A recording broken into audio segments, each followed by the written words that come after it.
Ladies and gentlemen, use your common sense. Don't let the way YouTube thought they would get away with it be the way they got away with it. It's a coincidence. Yeah, it is. And that's what the people of Tallahassee couldn't understand. Doesn't he talk with such contempt? I mean, I have this vision in my mind of Georgia Kappelman's face when she got the opportunity after the conviction and sentencing of Charlie Adelson. How she had the opportunity to sit in her law office listening to the jailhouse phone calls of Charlie whinging like a little bitch and mimicking her. Man, she must have had like popcorn, listening to that with Sarah Dugan and the whole team. They must have had a sit-in. Anyway, we are tuning in late this Wednesday, 10th of January, to wrap up the Wendi Adelson interview. This is going to be the last segment in our series on Wendi Adelson's interview. We've come a long way, and yeah, I was cutting a potato earlier for to make some smashed potatoes, and I was just kind of not really looking what I was doing, and I looked down and I'd carved the potato into Wendi Adelson. Her head, a bust. Just a bust of Wendi Adelson out of a potato. And I thought it was great. We might add a range of potato head memorabilia to the merchandise along with the sock puppets for Daniel Rashbaum, and Wendi Adelson. I think they're going to be a hit. Yeah, but potato heads, where you can change the mouth, you know what I mean? Like the potato head from Toy Story or whatever that was. Mr. Potato Head, the child's toy where you can change the eyes, change the mouth, and you can put anything into a potato. But with Wendi Adelson's features, you could grab any potato, put some lips, eyes, a big nose, and, this straightened or non-straightened hair, and it would be the spitting image, right? So look out for that in the merch shop. Anyway, good evening, Rabbit. I see you. Looking good, Rabbit. Yeah, let's continue with our. We have no idea where we are in the footage, but we will soon find out. It looks like Wendi is sat right down with victim advocate Sarah. Kristen hooked me up with Jimmy to be my attorney instead, and so now Jimmy's my attorney, and so we're trying to now I've got Jimmy writing to me and Kristen and trying to work this all out. But they wrote this at 3:44. Clearly, they had no idea because all it says is basically we have a new judge, and I think this is good news. And here's some stuff we have to do on our case. Yeah. Okay, so she's going through her version of events of what happened with the judge. This was. I remember mentioning this when we shut down the last broadcast. We need to do a video on Wendi's version of events with the court stuff and her friend that was working as her attorney. But after Dan Markel found the evidence that she had withheld information about her assets on the divorce filing, ergo, so that Dan Markel would have to pay more in alimony, child support, and the rest of it. After she was discovered to have done that, the attorney, who I think was on a friendly, I don't know if it was like a real good friend or just on a friendly basis, but it certainly seemed like someone that Wendi had gotten under the skin of and convinced, saying, this will be fine. We do this all the time in immigration. I work in immigration in Miami, where there are a lot of job opportunities for me, which is where I need to be, because everyone wants to go to Miami because it's great and they have sushi and pizza restaurants in the same strip mall. I'm gonna skip it. It's Yeah, not- I can't do don't that think you urgent. really need to be stressed. I mean, Yeah. Okay. and I think when time comes, I think anyone that's been trying to reach you about anything will understand completely and entirely why. What's going on? Yes. God, one of the other, there's like a young faculty member at the law school, this guy Mark, who had a heart attack. Mark is like 33 or 34. Did yoga with him. He's like super fit, healthy. He just had like a congenital heart defect. So, you know, he's fine. He's actually alive. He made it. He's okay. But, you know, the whole. God, I'm almost thinking, did she put antifreeze in his cappuccino? God, you have to wonder what someone like this has done that we will never know about. You know, I think a lot of the time when one of these crazy killers gets done for a crime that we all hear about, we know virtually nothing about what they've never been caught for. And it could be very serious offenses like murder. Whole law school is like, oh my God, like Very what little happened? stress. And now that's why Manuel's called twice. And it says it's from Park City. That's where his wife is from. So But just to finish up what I was saying earlier about the judge and the friend, the lawyer friend who was representing her in fraud, basically, in disclosure of false asset filings, non-disclosure of her assets, and lying to the court, very serious offense. She withdrew. And Wendi paints it like, yeah, because Dan said that she did something illegal, she said she had to withdraw. Well, what sense does that make? You know, the whole point is that the judge decides whether it's illegal or not. So if the other party that's being threatened and accused of acting illegally hasn't and has good reason to support why they haven't acted illegally, they would stand up for it, not withdraw. So Wendi Adelson's friend got manipulated, tricked into representing her in the way that she wanted, and at the slightest sign of trouble, after it wasn't as Wendi promised, plain sailing, said, listen, I'm not getting involved with this. But Wendi doesn't tell it like that, does she? No, she somehow blames it back on Dan, Professor Markel. either he never changed his cell phone.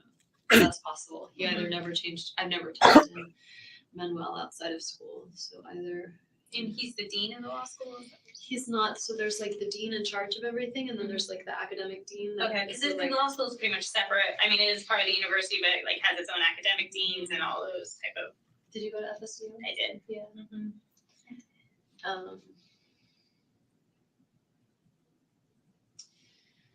Did they do the one book, one campus thing when you were there? Did they pick? What happened to your crisis, Wendi?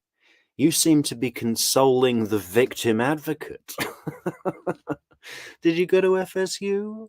Are you still there? Have you graduated? Do you need any help with your homework?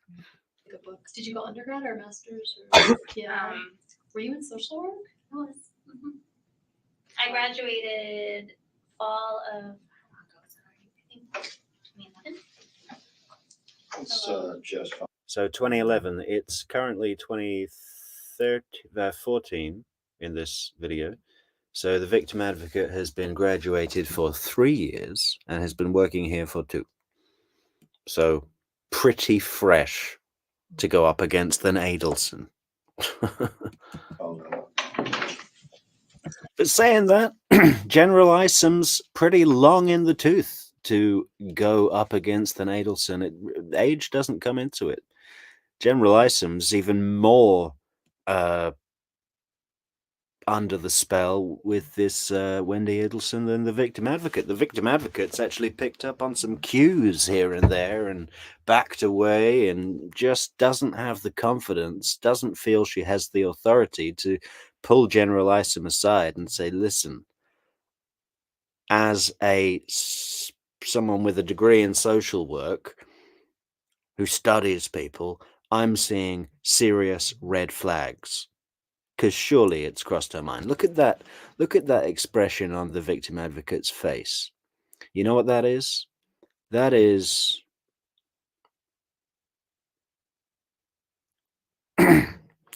what's the word?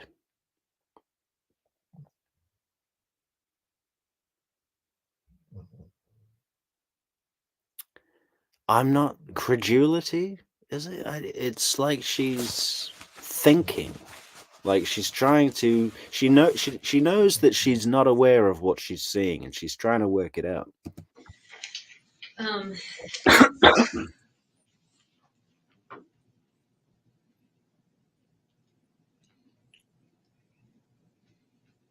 have this work number and cell phone. The work number would be the Bainbridge, Georgia.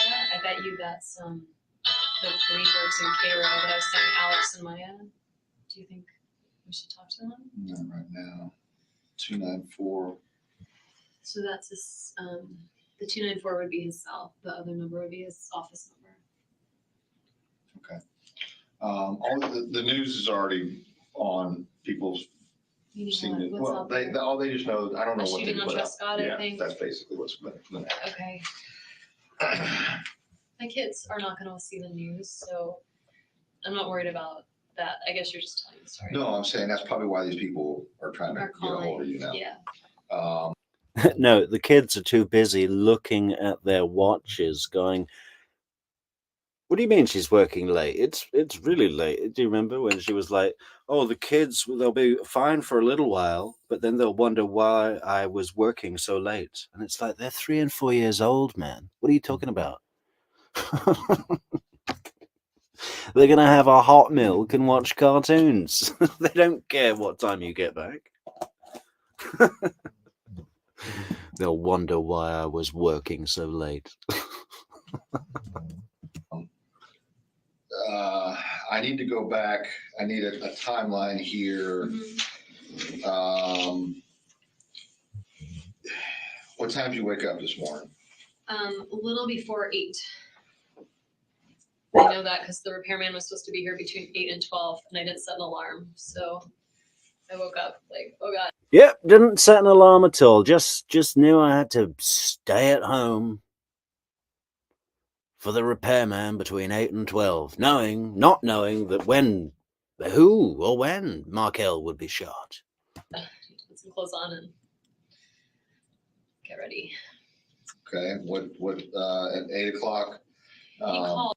You know, when people say put some clothes on, I mean, this is her excuse me, YouTube, her effing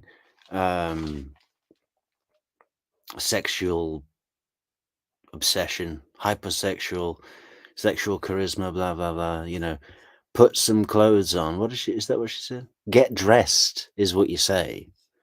Put some clothes on, she says to a man, because she knows that makes him think of her naked. Right? All these sneaky tricks, little manipulations, you see, all there, all right there. Or like my mom called. I could see what time the calls came in, but let's see, starting this morning. Yeah, my mom called at 8:09. And then the repair guy called at 8:08, and then my mom called at 8:09. I guess he called her to trying to sorry. So yeah, so then the repair guy called, and I don't remember exactly what time he got there, but like between 8 and 9, probably closer to 9. Okay, what time did he leave? Around 10. He could probably tell you, like he'll have Yeah, he was there for a whole hour. I mean, even if he was repairing the TV, he's not going to repair it at the house. If he was going to repair it, he'd take it away, right? I mean, what's he going to do? A record of what time he called in to figure out whether to repair it or buy a new one. Okay. So he'll have a record of his calls too. Okay, before 10 a.m.? A little before 10 a.m. Yeah, everyone's full record. Everyone's full record. the Geek Squad record, my emails, my call to Charlie, brother Charlie, sweet brother Charlie, just about the TV, about the divorce present. Someone raised a really good point the other day. What the hell is a divorce present? I've never heard of that before. You know, I mean, the only thing that would make sense would be the assassination of your ex-husband, right? That'd be, you could call that a divorce present in a sort of dark irony. But like, if a family member gets divorced, are you gonna give them something that they can have and keep and use in their life, and every time they use it or look at it or see it or touch it, they think of their divorce? I mean, you know, I could, if it were a different situation and Wendi Adelson wasn't on a 6-figure salary and probably a contained millionaire herself by now, or close, if that wasn't the case and she was strapped and like a poor woman had got divorced and had to move out and away from an abusive husband, and he'd kept all the stuff, and the brother just said, listen, what can I do to help? Do they need anything for their house? A TV? Well, sure, I can get them a TV, but not in this situation when you're dealing with the upper crust. Does that make any sense? Ladies and gentlemen, use your common sense. Subscribe to the channel. Yeah. Okay.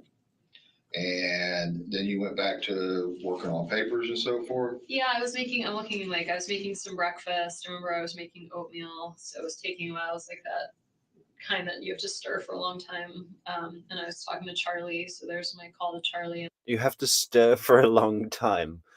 Well, about 3 minutes, 4 at the most. And then I called Renee, my friend who's interviewing for a job at FSU today. She was driving in, and I wanted to wish her good luck and see if I could meet her for a hug at some point today.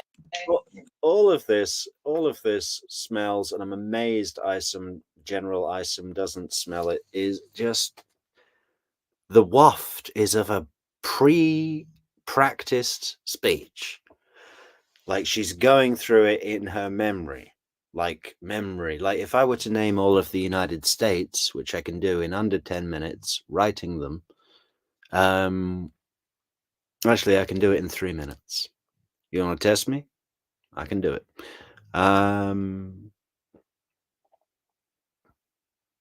Yeah, but I would sound like this, like reeling it off. Yeah, so they called me this time, and then I got the thing. And it's just like when she's on the stand testifying. It's just this memory thing, but she wants us to see. She wants to test how far she can push just waving it in people's face. She's really sick and dangerous. Everybody should stay away from her, and her sons need to wake up if they're not already awake, but hopefully they'll be okay. Okay. So that was at 10:24. I called my friend Tova back at 11:22. I think I was just, in between working on the paper, being distracted. So between 10:24 and 11:22, all right, 10:24, you're talking to Renee.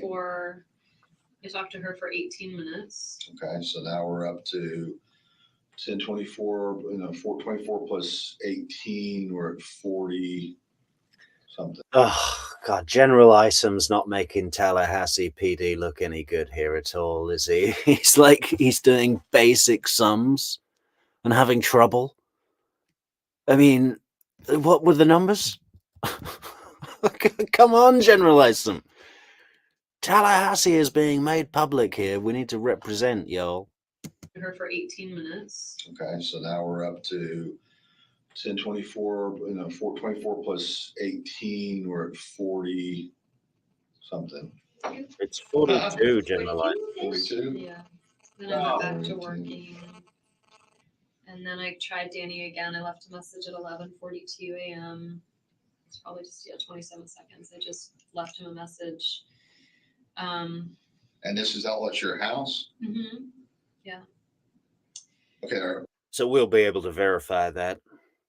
We'll get a CSI to go over there and have a look at the cell phone tower and the range and pinpoint your location at that time and clear you.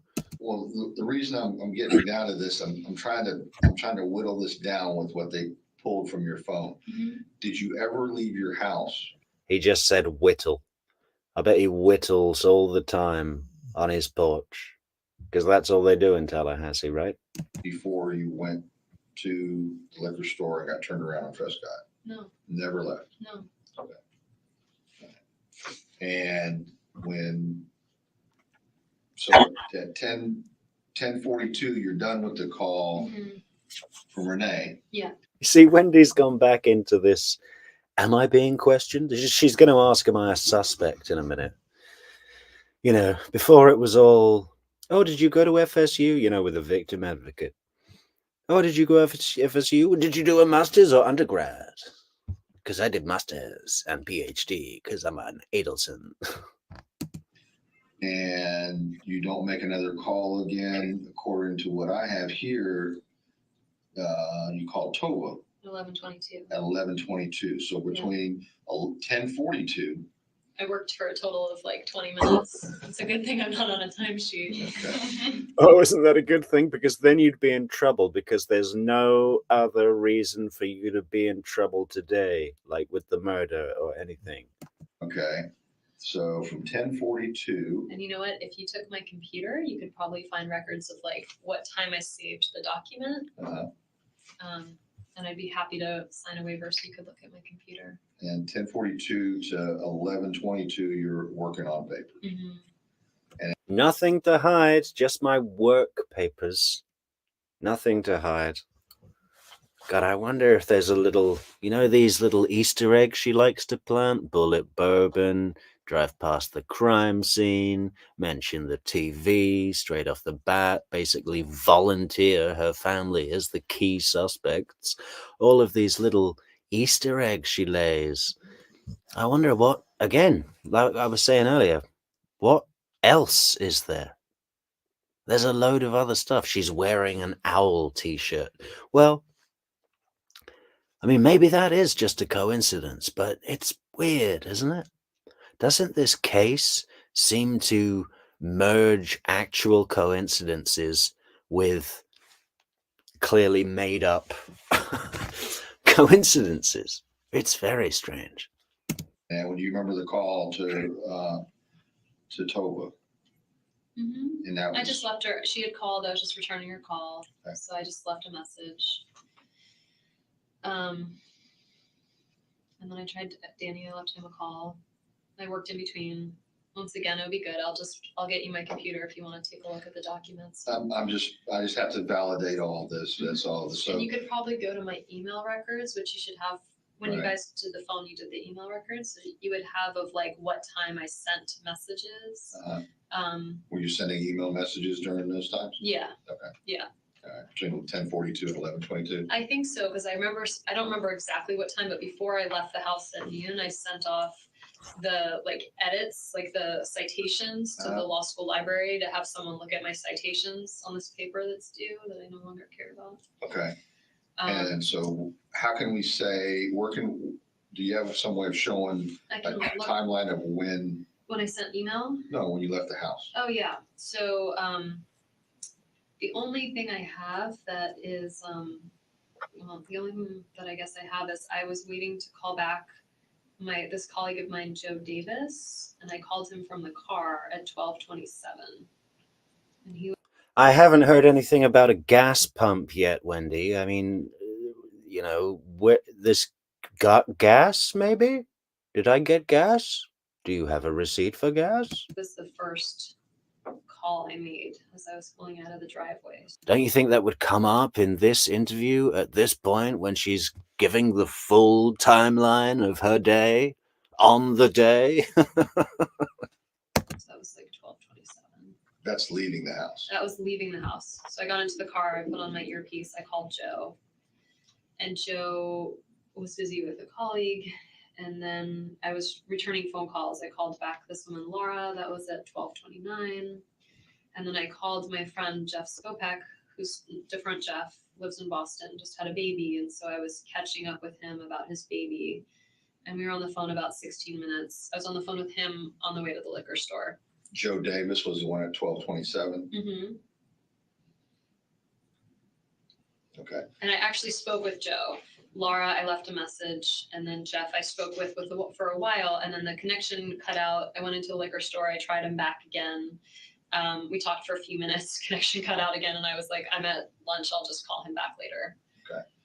When you went to the liquor store, did you already know what you're going to get, or you had to? Yeah, I had the name of, I don't know bourbon, but I was supposed to go to this party tonight. It's like a stock the bar party, and so I asked my friend. Oh my god! Yeah, they wanted me to bring this thing called booze, or is it booze? And yeah, I know.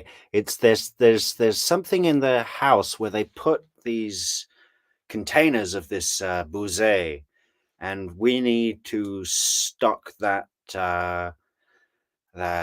platform.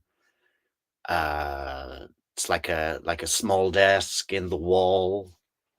What do they like? And she wrote down the name of the type of bourbon. So I went in the store to get BULLEIT bourbon. And so I asked the guy in the store, like, where's your bourbon? And so he showed it to me, and I found it. Okay, so you just went. He pointed out where the bourbon was. Yeah. Little tentative around the details there, Wendy, and you're counting on the fact that General Isom is from Tallahassee and cannot spell anywhere near as well as your family. You know, I mean, he probably learned to spell from a pig. And he spelled pig with a W. And you go there and you just grab the brand that's familiar by the name? Yeah, that's what they said they wanted. So. Okay, so you didn't discuss with the clerk whether this good, whether it's bad? The only thing I said I discussed is I walked over and he was like, can I see your ID? And I was like, oh, why are you laughing? Oh, big Papa love from General Isom over there. Big, oh my, my girls and their stories. My girls.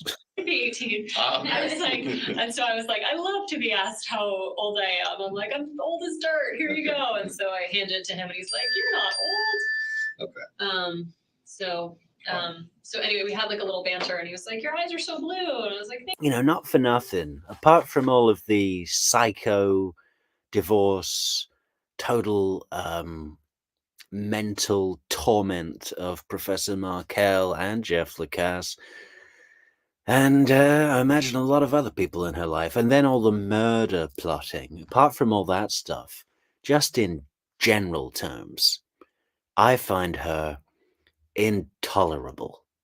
Like, if I were talking to her, I would be so put off, turned off, wanting to leave, annoyed, frustrated. She's just awful.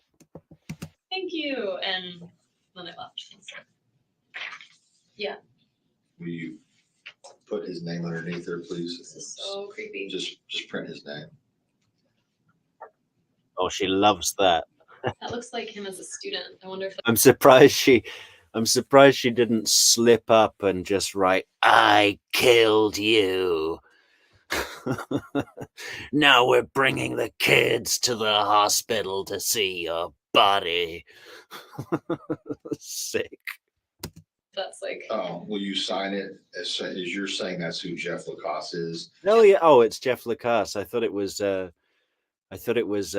Professor Markel. Oh, okay. Well, even so. She still likes writing her name. Like, yep. And then she writes brackets, very jealous. A good lead. Want me to like. Just sign your name and the date. Okay.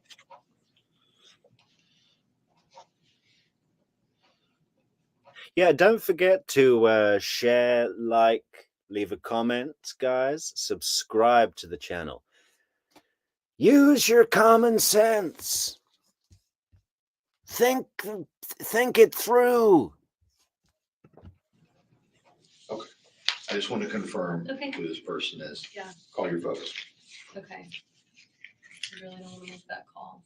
I know, but I know, I just you like, can wait if you want to. No, I feel I'm like just- I was holding you up. So. you were, and I was, okay. no, I mean, Yeah, that's not a command, Wendy. You're a free agent. You're a free agent, and if you want to call your parents on camera, like is in your plan, like your mother's prepared, ready, waiting by the phone to go when she says Danny's been shot. Donna's like, what? No. I mean, I want them here. I don't want to tell them what happened and Yeah, I want them here to come and get me, to take me to Miami. what's going on because they're very emotional. Well, And Make sure they're not driving. well, or that's the doing thing anything. is like they're gonna now get in the car for 8 hours and come up and And they both What is this thing about driving 8 hours? When was the last time you drove 8 hours? You know, it takes it out of you, man. I know it's just straight road Florida, but that's even worse in my opinion. All those stop signs. Man, just get on a plane. It's an hour. It probably costs, I don't know, $150, right? both very emotional. Is one more emotional? my mom's more emotional than my dad's more of a straight shooter. Okay. Well, people must really know now because I just got a text from someone that said, I know everyone's calling you right now, but could this really be happening? I just talked with Alan and he asked me, he was gonna take the kids by the house to get some clothes and said that they have a key but don't know your alarm code. I didn't set the alarm when I left. Okay, that makes But it easy. if it goes off, it's 10:13. Okay, and we spoke with the hospital. We've spoken with his dad. We did make contact with him. One of the other victim advocates was able to make contact with him. I don't know all the ins and outs of the I'm conversation. sure he's devastated. He's currently, You think? I'm sure he's devastated. As opposed to elated. Yeah. He's going to move to Miami too. The whole wider Markel family are on a plane right now to Miami Colorado. Oh, for the celebration dinner. I'm sure he's devastated. How is none of these cops picking up that she is off play, off whatever? In Aspen, or he's in Aspen, is at least what I understood. well, at least he's closer. Right. Well, I don't know if that's any. I was gonna say, the nurse at the hospital, Yeah. the rabbi was up there and I'm sorry. That's not. Oh, it doesn't. I know. It doesn't matter. I don't know. why I'm correcting you. I'm sorry. And I realized that when I called Jane, I was like, wait, I wrote that wrong. Was talking about something about the rabbi and didn't know what. I'm sorry. Phil was talking. His dad was talking. No, the nurse at the hospital, Yeah. and this was prior to me getting them in contact, about what type of Jewish whatever he practices. Mhm. Okay. He calls himself Flexodox, so he's like he's Orthodox-ish. That's why Okay. the rabbi is a good choice. The one that's here, Okay. Oyerman. Okay. He's like his Okay. denomination. He is there. Okay. So, and he's at the hospital. Yes. Okay. Yes. Okay. I just wanted to make sure and that's what I thought. And my conversation with him was, oh yes, very familiar. And then when I talked to the nurse, so we may have been talking about two different people Do we have because, an update on what's going on medically? Like, I didn't even Oh ask. my God, again with the updates. It's just like, yeah, can we get someone to just go down to the hospital and just finish him off? Maybe hold a pillow over his face and then update me when he's actually dead and we know that he definitely will not be identifying any gunman, any Cuban looking gunman, okay? From Miami, right? Okay. Because I know somebody else is dealing with that. And my understanding is he's in ICU. Last I heard, was he was probably not going to survive. But they are trying to And you work out told the his dad organ that? donor Oh my God. aspect Okay. of that whole thing. And you told his dad this? Yes. Okay. Yeah, so they are. And is he coming? Is he? Well, and Melanie spoke with him, and I hadn't had a chance to sit down and Okay. talk with her since, Okay. because I was on the phone. I was trying to give the Like- nurse a heads up to say, He's hey, coming. just so you know, we've talked to the dad, he's gonna be calling, so that Yeah. random person didn't call. Yeah. Okay, Yeah. all right. And, Did did Alan say the kids needed clothes? Like, well, they it, can just sleep in their closet. well, and he didn't know how long you were gonna be Yeah. and, stuff like that. And Okay. Jane called and said when when you are ready to go, she would like to come up here and go with you if she need, just so you're not going by yourself. Sorry, cop. Jane's job is done. She came in. She said Jeffrey Lacasse. I will be looking into Jeffrey Lacasse. Very jealous. That'd be great. That type. Am I allowed to take my car? I believe so, yeah. Okay. I don't. Did they keep the keys I or? don't know if I know she had the keys. Did we ever get them from, did someone take the keys? Jim did. Okay, I'm Mhm. sorry. he may not have given them back. I'll double check. Yeah, I don't- Again, we're all doing different things, so I may have missed something, but I'll double check. Okay, yeah, I don't have the keys. I'm gonna call my parents. Okay. And y'all spoke with Isom? Yeah, Okay. yeah, Yeah, he said that's okay, right? yeah. Do you need anything? Are you hungry? I know some people want. All right. No, lady, she's not going to eat for a month until the celebration dinner. Yeah, that's all of this. I think you're gonna be upset. They're very angry with him, right? Like, well, this isn't like it's their son, but he's the father of my kids, and this They're is a very, pardon my language, fucked up situation. Don't override your leadership. Yeah. I would, you know what, when next Definitely. time I let them, first because you're upset, so let them know that I'm okay, Yeah. as in you're okay. Well, that's why I and need then- to call them because my mom would be like, "What happened?" Like if the Right. police called, my mom would lose her shit. Right, and that's we always try to get people there in person or get Yeah. so just say Danny. 7:00 already. I have to see my kids before they go to bed. I'm sure they're not gonna want to go to bed without me, but like. Yeah, listen, victim advocate, as soon as I make this call, I need to go, okay? I want a car waiting to take me by my house, pick up my already packed suitcase, and take me and the kids straight to the airport. Actually, well, no. But I'm going to be leaving here soon, victim advocate, and you won't be seeing me again. No. Mr. Lawyer is going to give you a call and say, I've advised my clients not to speak with the police. And I'm sure they're going to be hyped up a little bit because they're at Oh my someone's God. house. Oh my god. This is not a normal situation, and things are going to happen a little bit abnormal. And, No, I know. I'm just picturing like.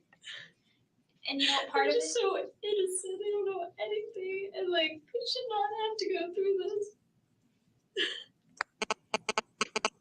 They're so little.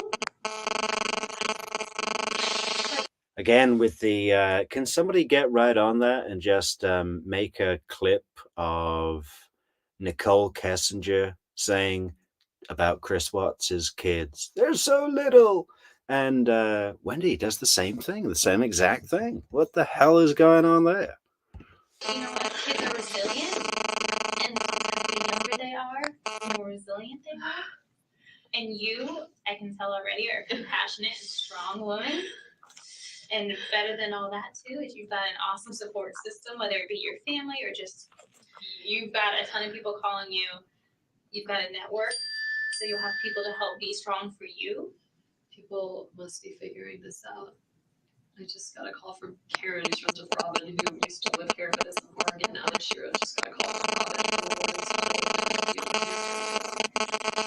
I mean, do you think my attorney's calling me because he wants to make sure that the updates from Wow, that noise is annoying. Doesn't that remind you of the old dial-up internet? We're skipping that. Hey, it's Maya Groover.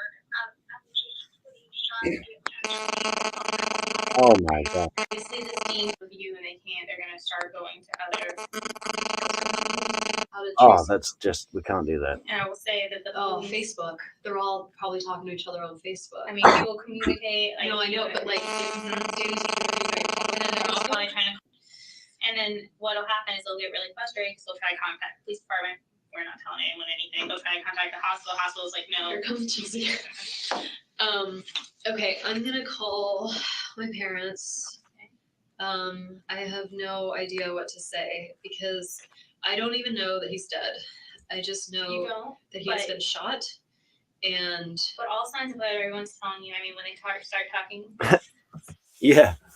She can't tell main base that he's dead. That's a problem for Wendi. sorry to be blunt, organ donation. I know that's It's not- really. He's kind of. Okay, so I just want to tell them what happened and that I need them here. And that they're I'm gonna come fine up and here the probably. kids are fine. Mhm. And let them know, when they ask, say the kids are with Lynn and Alan. I'm gonna probably be seeing them relatively soon. I I'm just will, right? really- I'll be out of here soon. Yeah. Okay. I know it's I'm probably so you're in like creepy a to Yeah. Didn't like that word relatively soon. Relative to what, lady? Let's get a time scale on this. I'm making the call and then I'm leaving. See Jeff's picture, like it looked like a weird mugshot. Like, can you? Dear God. Okay. nervous. No, I just I think it's shock reaction. I'm Right? the- Shock reaction. Yeah. Oh, and I'm a shaker when I get upset. So I yeah. don't usually shake. I really don't. Okay, here goes. This is the worst day of my life.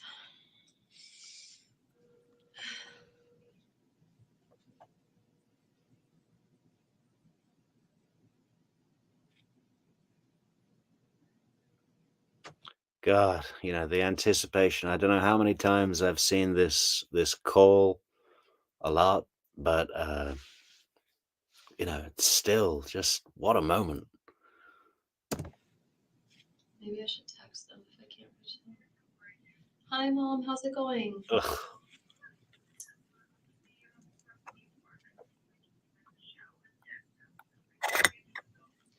Mom, I need you to sit down. I am fine. The boys are fine. I need you to sit down. I'm fine, and the boys are. Does anybody actually sit down when someone says that? I don't know if anyone ever has said that to me. But I imagine if they did, I'd even more stand up. I'd be like alert. What am I going to do? Sit down, lie back, and get ready for this shocking news? And the boys are fine. Danny has been. You can put me on speaker. Yeah. Danny has been shot. And Donna and Harvey are like fist bumping because we, silently celebrating the killing on the phone because we can't see them, right? They're like, yes. I don't think he's gonna make it. And so I know. So I found this out around 1 or 2 today, and I'm at the police station, and I'm trying to help them figure out who may have done this. No, like, can you fucking believe that? No shock or anything. Just like weird. The boys are fine. I had Lynn and Alan pick them up from school, and they're with Lynn and Alan right now. And I'm gonna leave here soon and go be with them. But I really need you to come here and be with me. But I want you to either fly, I mean, I don't want to celebrate alone. and I can't share this with anyone that wasn't in on it. So please come up so we can open the champagne. Bring a bottle. Obviously, you can't leave right now, but I need you to get yourself together. If it's too much to drive, I'd really rather that you flew up. I'm at the police station, and I'm gonna leave soon and be with the boys before they go to bed. They're with Alan and Lynn, and they're totally fine. Yeah, the boys are fine, but they don't know anything yet. In his house. I know. I know. So I just need you to calm down before you get in the car, okay? Okay, so and it's it's evening, so if you wanna come here tomorrow, I have a lot of I need you to calm down before you get in the car. Harvey's already run out and is reversing out of the driveway, honking the horn. Let's go! people that'll, be here with me, and, we'll have a lot of support. So I want you to take your time and just be safe in getting here, but I'd like you to come when you can. Maybe they're already on the way. No, they wouldn't have done that because of cell phone towers, right? They're in the icon. They're trying living in Miami. Yeah, Charlie wanted them to try living in Miami. Remember that? Yeah, they're from Coral Springs, but they wanted to try living in Miami. Why don't we all go and try and live in Miami, where we can have pizza or sushi anytime we want? Okay? Okay. All right. I love you.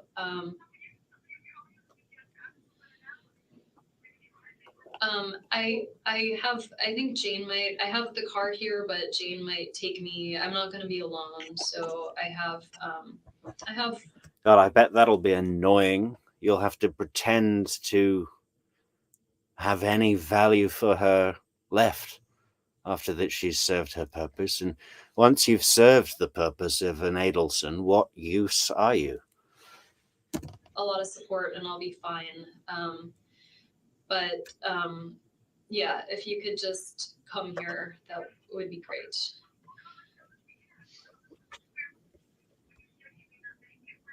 He's in the ICU in the hospital. Okay, but be careful, okay? Okay. Okay. Okay. Love you too. Bye. Mom. Oh. You did awesome with that call. You were so stressed out about it, and you handled it. I just wanted you, I talked to Alan, okay? And just because my suggestion to him, just because we don't know what's going on, was if he goes to the house. Sorry, my mom might be calling back because she heard me. Mom? You did, yeah. I just wanted to ask if you could just tell Charlie for me. I just don't want to be making calls right now, so if you could just tell Charlie for me, that would be great. Why does Charlie need to know? I mean, he might need to know that the parents are going out of town, and then they would obviously tell him. Why would Wendi need Charlie to know? He's not going to come up, and she knows that. Or does he come up? No, he doesn't, does he? Okay, and just, it's on the news a little bit that there was a shooting on Trescott, and so I'm starting. Yeah, it's on the news a little bit, just like he's alive right now a little bit. And I thought, if he's a little bit alive, then I'd like the kids to see him one last time, for a memory, if he's a little bit alive. So, if it's just a little bit, then it's a little bit. Starting to get a lot of calls, and I'm not going to be answering them unless they're from you. So I would really try not to tell anybody what's going on just yet, just because he's in the hospital, and Charlie, I talked to Charlie earlier today, obviously before any of this happened. Like I talked to him at like 10 this morning, and he said that he was coming to visit you guys this weekend, and he had plans, and he sounded good. I just can't, Mom. So can you just tell him? Yeah, just tell him for me, and then I'm sure I'll talk to him soon. But I don't want to be on the phone unless I have to right now. Okay. Okay. All right. Love you too. Bye. Oh, she's already got her phone back from the what do you call it? The forensic crime scene investigator. God, there must have been nothing on that phone. Remember Chandler Hoddleston's girlfriend? That phone was there for hours. Or if they had to leave it overnight. My mom handled that pretty well. Could you hear her? Yeah. I think, you know, because you're a mama, but moms always go in that natural instinct to kind of protect and help and.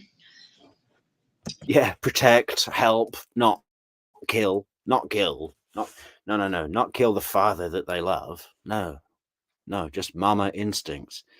Sucker punch. Yeah.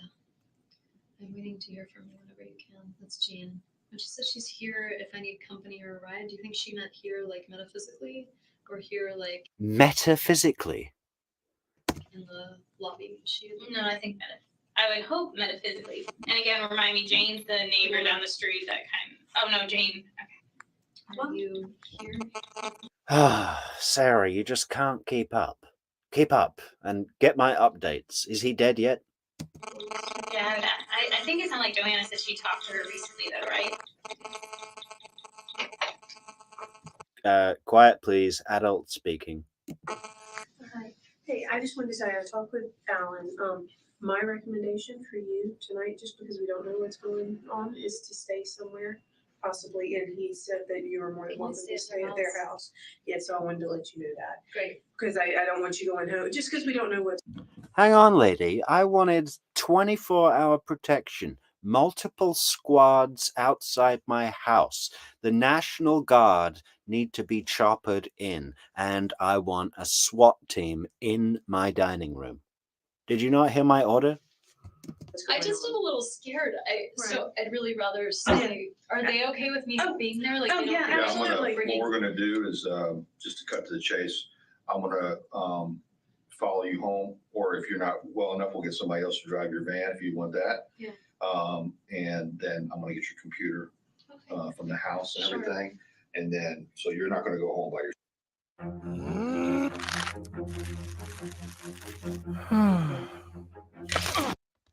Okay. Just Well, for I'm happy to protection. go to the house and I can give you my password and stuff to get into the Okay. computer. And do you want, I'm do you want gonna me to pick up some drive things. your van home? He can follow Can us. we do and- that? Can you and I Yeah. go home and then I'll give you my password and That's fine. You're in law school, right? I teach at the law school.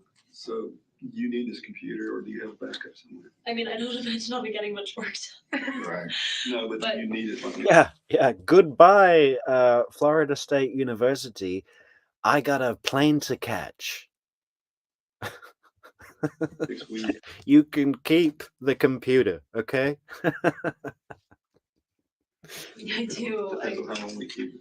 Yeah, I mean, whatever.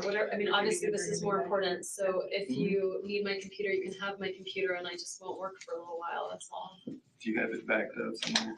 It's backed up to there's a drive A hard drive? into the External law hard drive? school. No, not an Oh. external, but like the law school has a server that, Okay. or I don't know. You can work off of it in the love building or I something. mean, Yeah, it's a computer thing. It's a server or cloud or intranet, or it's it's a file. It's a file for the university, the campus, faculty member. I don't think I'm gonna be Mhm. going back to I work. understand. So you can have my computer if you need it and I'll figure out what to do. Okay. Thank You get it back. Okay. This email to Jeff And then, on the 14th, I haven't looked at any of that stuff. yeah, I could probably find it for you, like in my, well, I'm just saying, like, if we stop at my house, I can go to my sent mail and find it for you. What do you remember what you said? Basically just, I was kind of vague, but I just said, like, I'm having a hard time. My head and my heart are saying two different things right now, and I just would really appreciate if I could have a week of no contact from you to figure things out. Okay. That's basically it. I mean, you'll see. But you didn't telegraph anything at yoga. You waited till after you got home, right? He was really like, let's go out tomorrow, let's do this, let's do that. I was having trouble saying no, but I was feeling kind of pressured. And so I just, no, I mean, I'm a little bit on the passive aggressive side, so I was having trouble. Oh, yeah? like, with the confrontation. And then he left and you left separately from yoga? Okay. And then that's when you went home and I went home. I actually was having a conversation with a friend who suggested the no contact for a week just to get some heads, like just to clear my head. And so I thought it was a good idea, and I wrote on. But I want to clarify, that's because That's because I was trying to decide whether to get back together with him. Well, because of the lapse in time from the 28th of June. That lapse in time was because I was in Miami with my family. So. But it was separation. There was separation, but I was only for the trip. I was 24/7 with the kids. I wasn't like, I don't know. I was just in full on mommy mode. I wasn't like thinking of what was going on with Jeff. I kind of wanted to be in Tallahassee and like feel his absence and be here and know, like, am I missing Jeff or am I missing having a boyfriend in general? Like, yeah, I wanted to try living in Miami without Jeff, and I definitely was not texting Daniel Sack about his sack. Just wanted to get some clarity for myself. All right. When you're in Miami or South Florida, I guess Coral Springs, isn't it? When you're down there, are you and Jeff constantly in communication? This 2-week period, you mean? The one after? The one that just happened?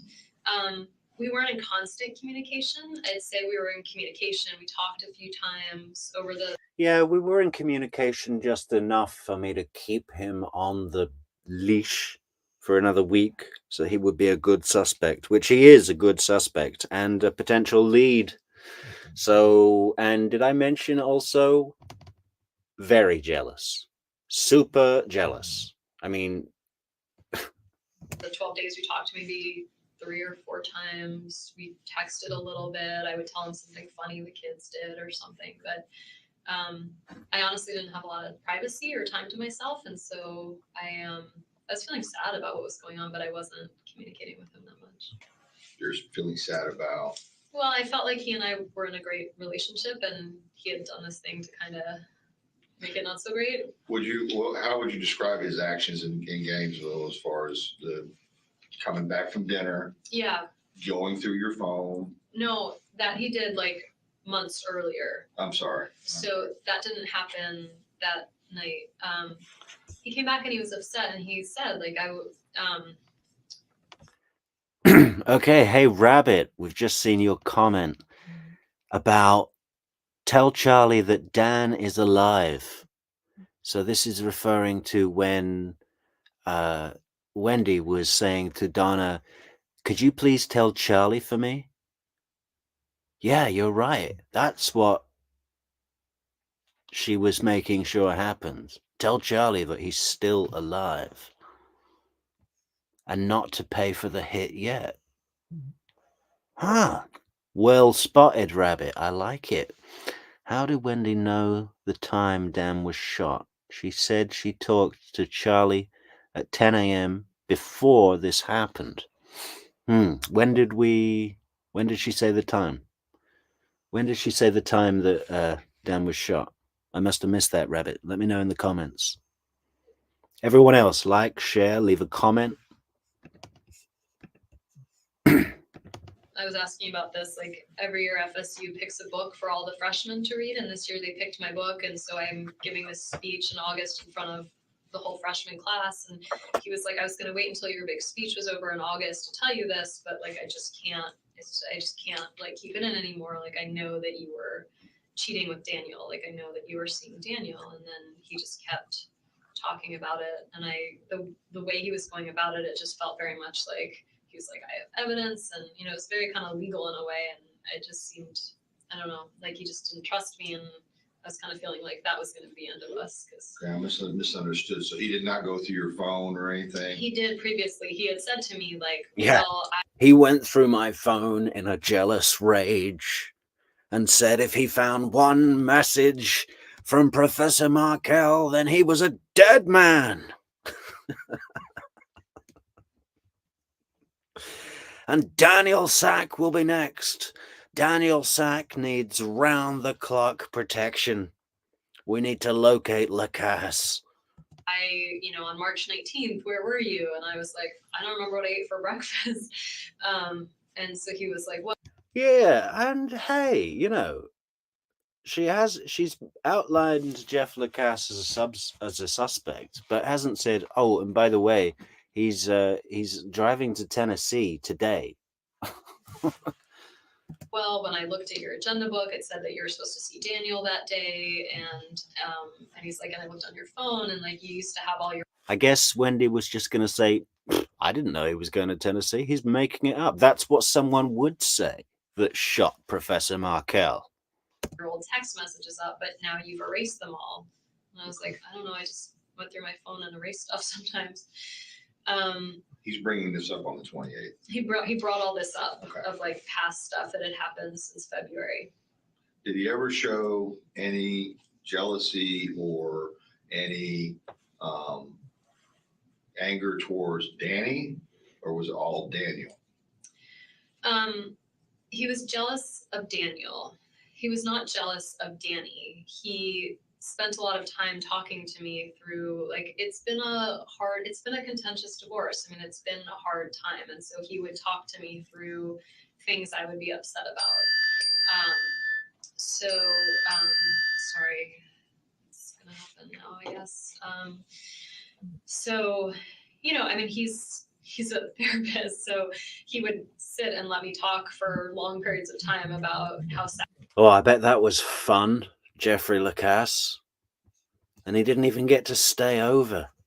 She'd be like, talk for 5 hours about the divorce, and then she's like, okay, well, I've got an early morning.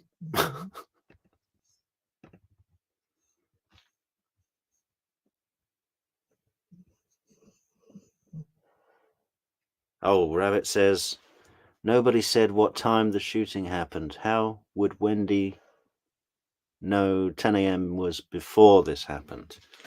Ah. Yeah. Good spot,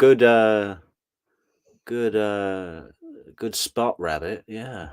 That's true. She did say that. That'll be a good one for the prosecution to pick up on, yeah? I bet the prosecution go to YouTube because there's a lot of people looking at this, and a lot of people see a lot of different things, right? Like Rabbit's on, like picking it apart bit by bit by bit. If Lacasse went through listening to all that, Wendi had better be spicy between the sheets, isn't it? And I think she was. I think she's hypersexual, like just a complete fiend, right?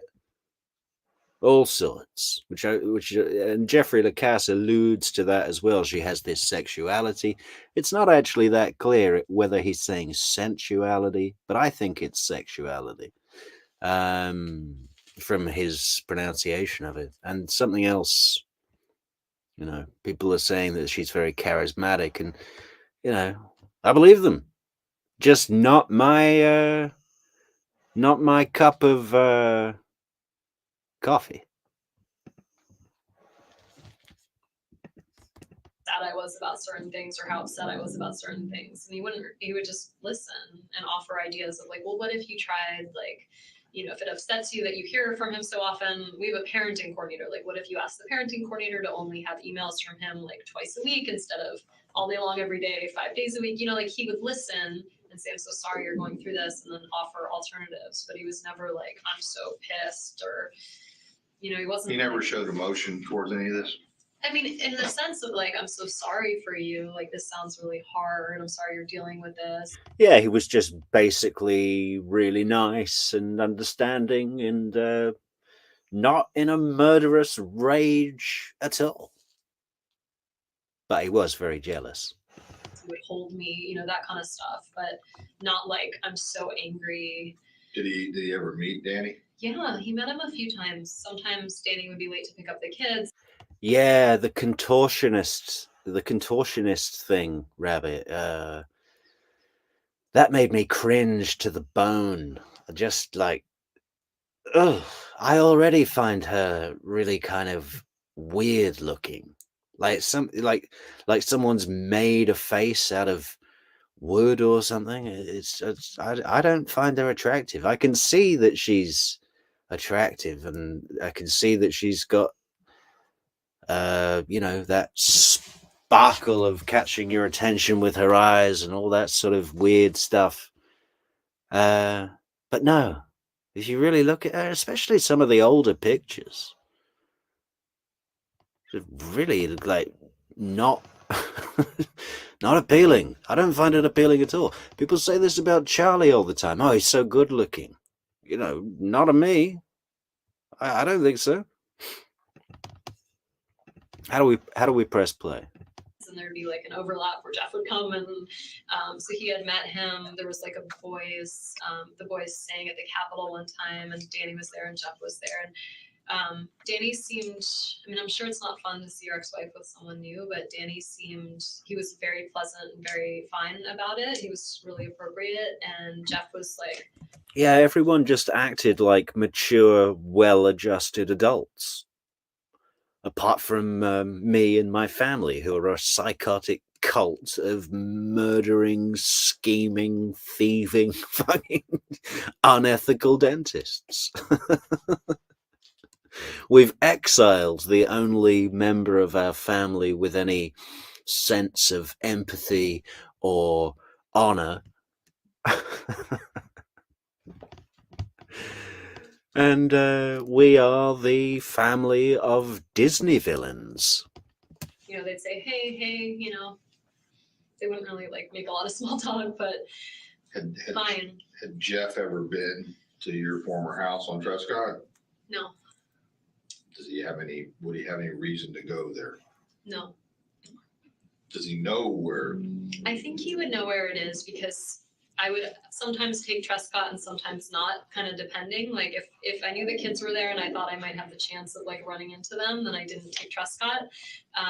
If it was like nighttime and we were driving back from somewhere, sometimes I would take Trescott and I would be like, there's my former home. Like it's, I would. Again, why would you do that?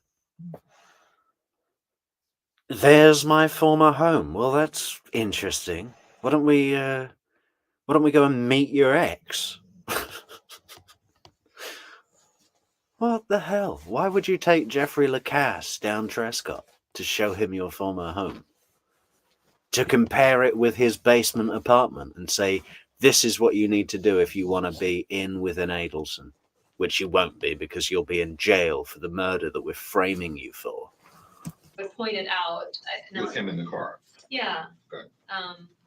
I don't remember like a specific instance in which I did that, but I'm sure that would be something I'd say like, wow, that was my house. Like, isn't it pretty? Or, So you never took him?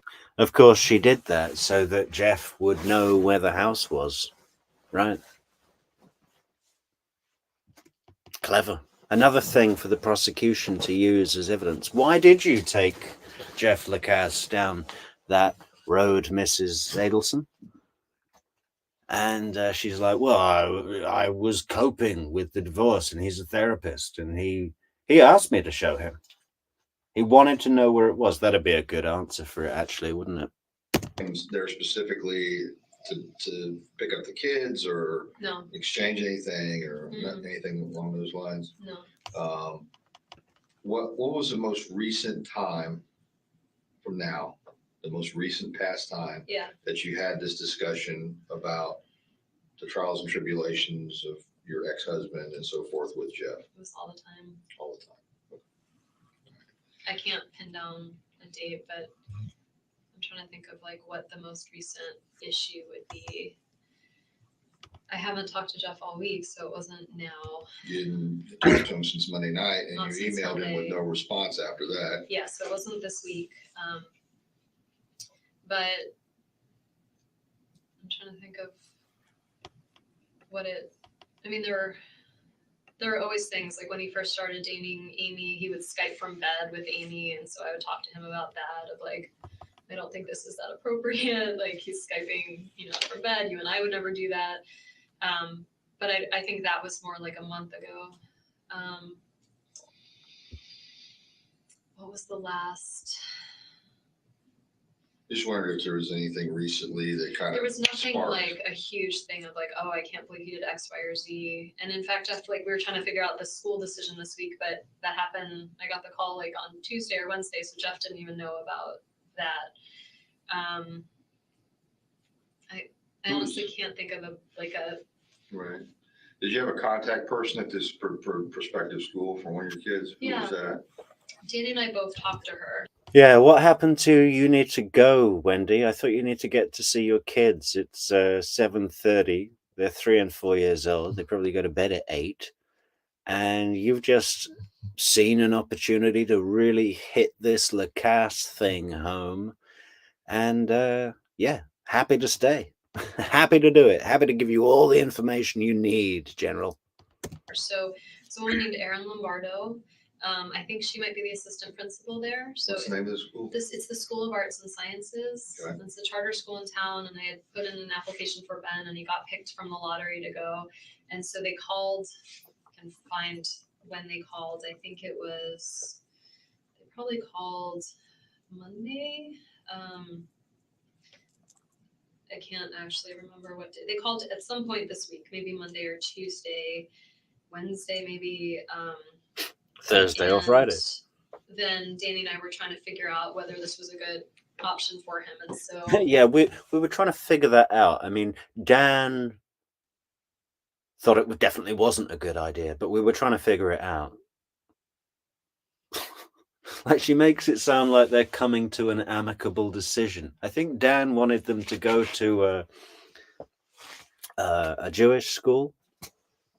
I'm not sure about that. Don't quote me on that. But I know that there was a row about the school. They were going to meet up and walk on the day of the killing, weren't they?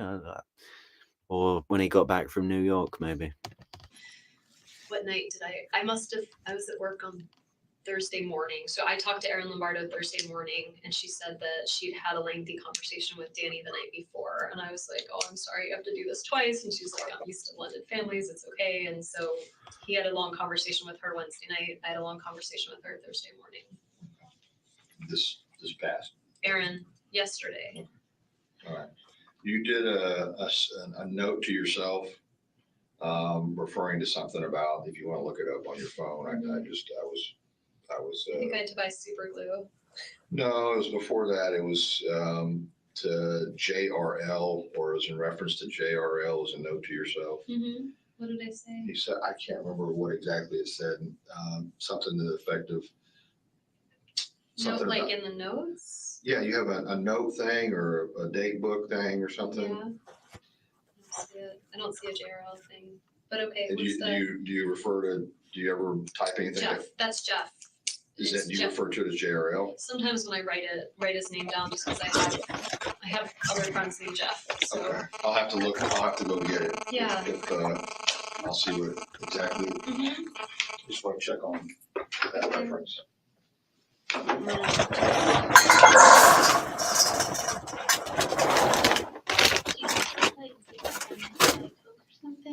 You meant just the phone. Oh, okay. I thought you were like running out of juice and like. I sure am. Getting some emails.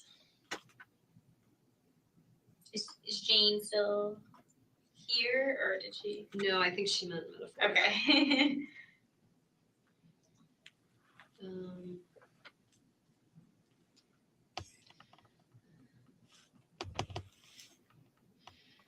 Oh my god. Well, my parents sounded really surprised, so it's at least a relief. I'm not even going to comment on that. My parents sounded really surprised, so that's at least a relief. Does that need any commentary? What a weird thing to say. was trying to think of who would be angry enough to do something to him. My parents would be angry, but they're not capable of this. Thank God. I really couldn't handle that right now. Yeah. Yeah.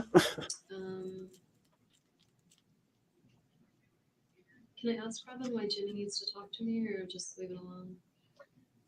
Just leave it alone. I can't. I know. I hate to I just- advise on kind of those like legal situations. Oh, here. Hmm. I mean, this is Lisa Frank, just like a friend of mine. I just read that there was a shooting on Trescott today. I hope you and the boys are safe.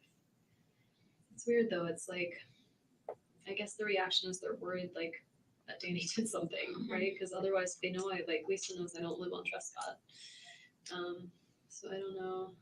Wait, Jane is on her way to TPD, but I don't need her here, right? Because I'm going to Ellen's. I think from my read when Joanna came in here, that someone was going to drive you and Joanna was going to drive your car at the last step to kind of, so that way your car would be somewhere safe. Okay. But maybe something has changed. Something's going to change. I'll just leave her here for the minute. And I think, She you lives know what, pretty your close. friends want to be here for you, and if things change. They're flexible, especially if she's a social worker. Yeah. Used to flexibility. So God, I have so many social workers in my life. Jeff sounds crazy when I talk about him like this. I don't think so. I really hope he didn't do this. Is there something that would make you feel like he would be capable of something? Because you said Who is he? Wow. Fucking okay. Sarah's earning her stripes here. She's probing. She's picking up on something. And Wendi said, "Wow, Jeff sounds crazy when I speak about him like this." Victim advocate's like, "Yeah, I don't think so." And Wendy's like, "I really hope he didn't do it." And the victim advocate's like, "Is there something that would make you think he was capable?" Interesting. You know, as far as I know, this victim advocate has not been on the stand in any of the 3 trials about this case, right? I wonder if she's going to feature in Donna's trial or Wendy's trial. They're coming, Wendi. Get ready. Everybody, we need to start sending Wendi ticking clocks in the mail. Isn't that a good idea? Just ticking clocks. It'll be like that Edgar Allan Poe play with the beating heart under the floorboards. Remember that? In The Simpsons? Capable of doing something like this. I don't know anyone that I represent victims of trafficking, but I don't know the traffickers. And, I don't spend time with them.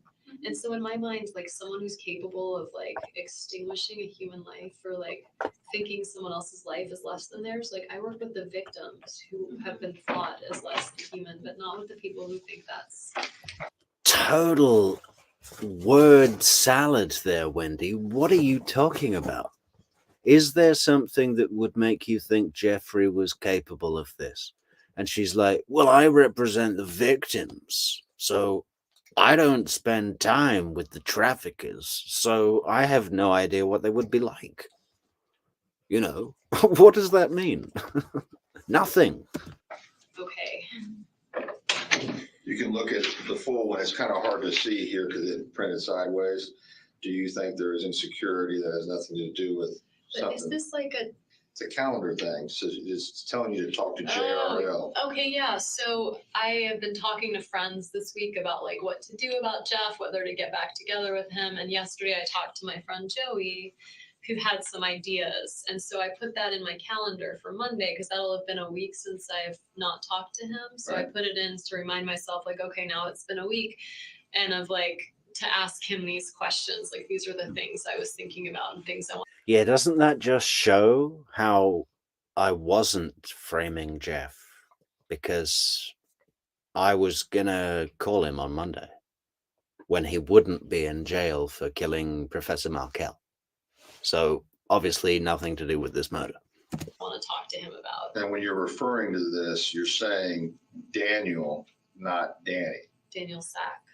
That's who you're saying. His aggression or his jealousy, however you want to talk about, however you want to describe it, Yeah, is towards Daniel Sack. because Jeff really felt like, yeah, no, it's all about. Yeah, his aggression, his jealousy, his rage, it was against anybody called Daniel. He just couldn't stand the name Daniel. It drove him insane with rage.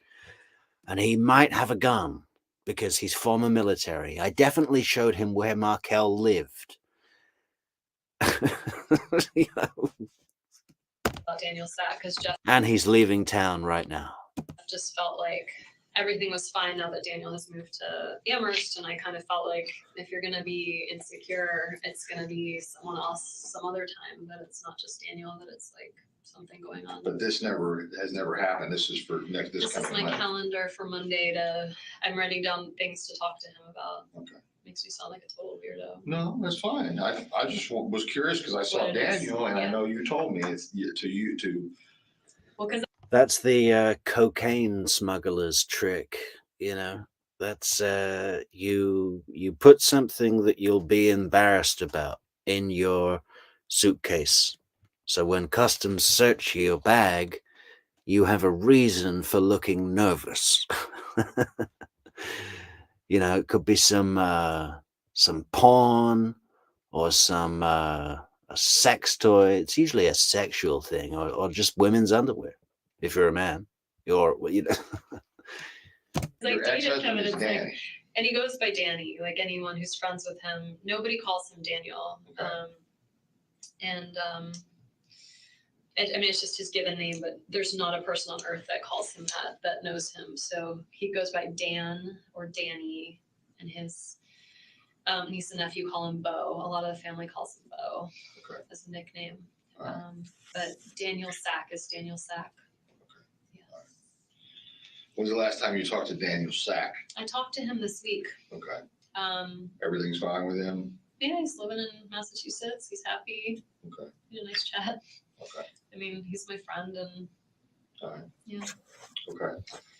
We're gonna get ready to leave here just a minute, great. and I think we've determined We're that, gonna go to my house. I'll Right. give you my computer.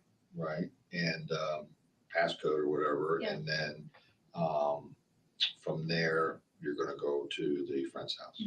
I'll pack a bag and we'll go. Okay, so Joanne Joanna, is gonna come with us. Yeah.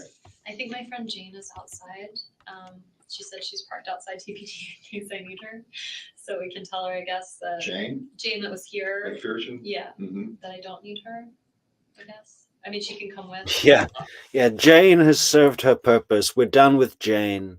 She came in, she said Lacasse's name, told us how jealous he was, and said that as a social studies worker, she would be looking into him. We don't need Jane anymore. She's done. She can go home. We're never going to see her again.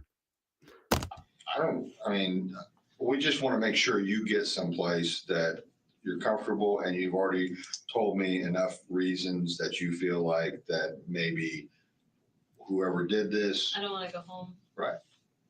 so we're going home just to get the Okay. clothing, the computer, and then we can get you on to the Okay. other, I can't remember their names now. Alan and Lynn. Right. They live really close to me. Okay. You look like you've had a long day. I have.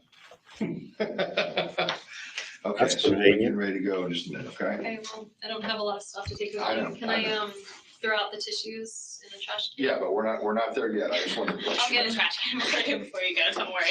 Okay, because I've been thinking. It's okay. Do you want me to go with you on any of this? You're really sweet. I'm okay. Okay. I mean, I'm not. I mean, Oh my God. You're really sweet. I'm okay. Oh, that's like some guy that tries to pick up a girl at the bar or something, you know. Hey, do you want to get out of here tonight? maybe go over to my house? And the girl's like, oh, you're really sweet. I'm okay. For what? What do I need your help for? What are you gonna do? I'm gonna call you to check. I'm gonna most call you. definitely not okay. But I'm on call this weekend. Okay. I'm gonna give you my number. I'm gonna give you my cell phone, and I'm available. Okay. I So just like Good to know. Good to know. Yeah, I'll write that down. I have friends, and I don't really. that's good. And friends will know more than I. But you might have. Wasn't that just like a guy trying to pick up a girl at the bar, like way out of his league? Like, I'm going to give you my number. I am available. Great. Questions that come up. No, there's a lot that you can answer, and I'm sorry. I can't believe this is happening. Oh, here we go again. Am I a I'm sorry suspect? this is happening. God, everyone's sorry this is happening. You know, it's like my parents have more reason to dislike Danny than almost anyone else. He hurt their daughter, but listening. He hurt their daughter. Really? Did he hurt their daughter when he was away on a business trip and you did a Visigoth-like sacking of the marital home?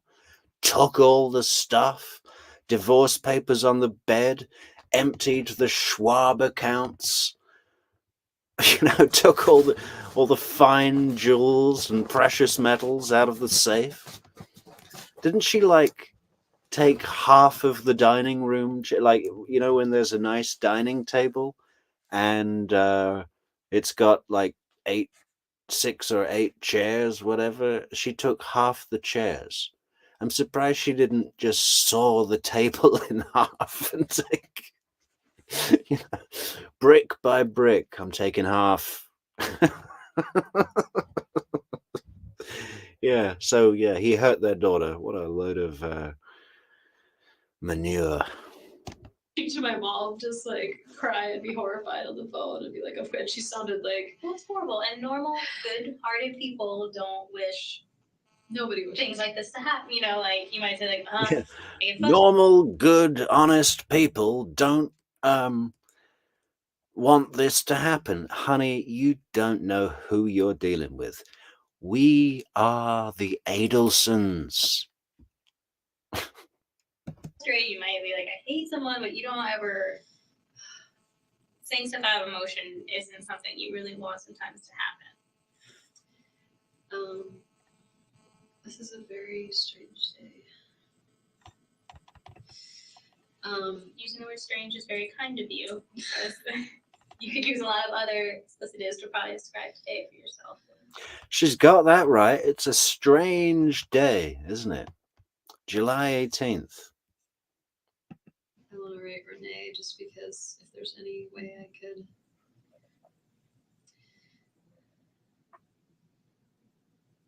It's so strange that she's here today of all days. Is she going for like a Title IX position or something like that at Florida State? It's not a Title IX. It's actually like a social entrepreneurship position. Or maybe she's lost her cell phone. She's run out of money. I can't even think. No, you're okay. I'm sorry. I'm asking you. You're relevant. Renee is. Yeah, hopefully that'll work. It's really messed up that people are worried when they hear gunshots on Trescott that they think like something happened to me. Yeah, isn't that weird? How people hear that there were shots on Trescott and they go, I think something's happened to Dan. It's almost like people had a sense of something going on. Do you remember when Jeffrey Lacasse was saying this rhythm, this marching towards this date? There was something about this date. We're moving towards something. He had that sense. And others had that sense. Everyone's calling her going, I think something's happened to Dan. Okay, it's the northeast of Tallahassee, but there's probably 500 houses just in that area, just in that, at least. Could be anybody shooting on Trescott. That's All right, if it's just Trescott, it's a long road, man. No, it's pretty long. It's like, I don't know, I think it's miles. It's loads of houses. I guess it makes sense. It's divorce and people do crazy things.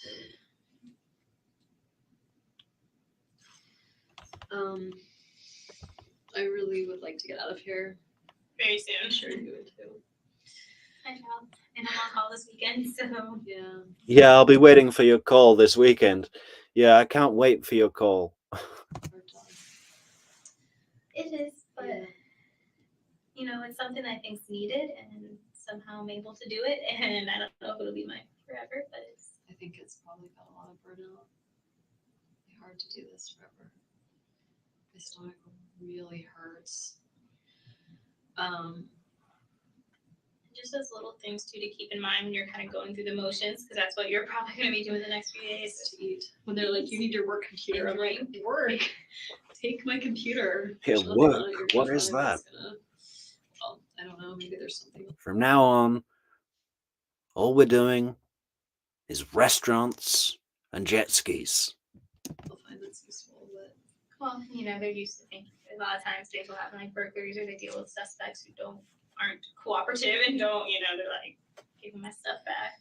yeah.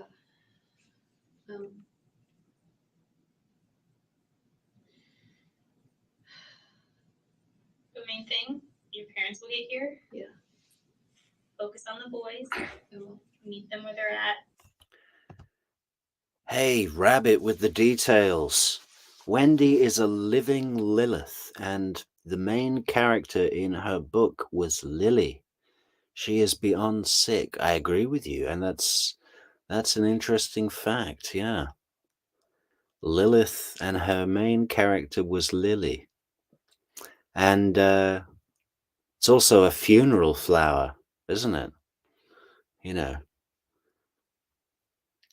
I guess there were lilies at the funeral for Dan Markel. Another little in joke. What do you think of that, Rabbit? Am I on to something, Rabbit? Great minds. Great minds. Maybe talk to your friends at a, say, psychologist, Psychiatrist. Child psychiatrist. She might have some good pointers, but you know, I always say meet kids where they're at. Be honest, let them know, you know, when you're sad, if they get sad, if they see people around them that are sad, that's Yeah, try not to be sad around the kids. Maybe you should try and like have a celebration to take their minds off, you know, their dead dad. that's okay, you know, because people are gonna be upset. It's Sarah. Yes. And I'll give you my card and write down my number too for you. I was calling. Yeah, Sarah, who doesn't speak Spanish. Not like you, Wendi. What does she say? El mucho,